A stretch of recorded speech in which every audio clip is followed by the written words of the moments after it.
So we're giving a function here and we want to evaluate the limit numerically by choosing values that are close to 4 and finding out what the function values are getting close to. So I'm going to begin by entering this function in the calculator. So we go to the menu y equals, and I'll clear everything out for us here. And now this is a rational function, and so I like to enter the numerator and denominator separately on two different lines and then use the vars menu to plot the rational function. So I'm going to enter x minus 4 for y1, and that represents the numerator of our given function. And then I'll enter x squared minus 3x minus 4. And that's going to be the denominator of our rational function. Now I'll move the cursor over and deselect both of these functions, y1 and y2. And it's in y3 that I'm going to enter this function completely by using the vars menu, vars. So I'll select vars, go over to yvars, choose function and y1. Then I'll use the division bar and go back into vars, yvars, function, and choose y2.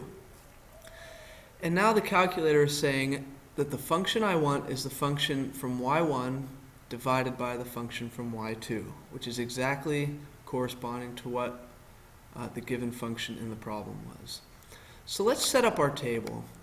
We're going to want to ask for our independent variable so that we can enter in the values in the table that the problem gave us. So I've already selected ask, so let's go look at the table. And I'll clear out all these values so we can get started. The first value I'm going to enter is 3.9. And I get a function value of 0.20408. Similarly, I'll put in the values 3.99, 3.999, 4. And notice with 4 we get an error, and that's because direct substitution of 4 into the expression would yield a 0 in the denominator, which is why we get the error. So the error is expected, and we should get it. Next, 4.001, 4.01, 4.1. All right, and so now I can put these values into my table. So I'll enter in the values that I found from my calculator. 2.0408, 0.2004, 0.2004. I think we can see a pattern with where these numbers are going.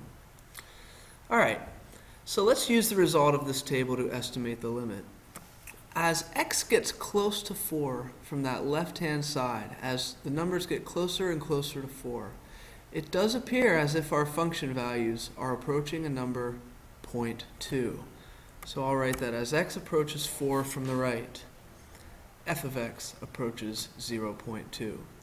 Similarly, as x gets closer to 4 from the right, so here's 4.1, 4.01, 4.001, it appears these decimal numbers in f of x are also getting close to 0.02.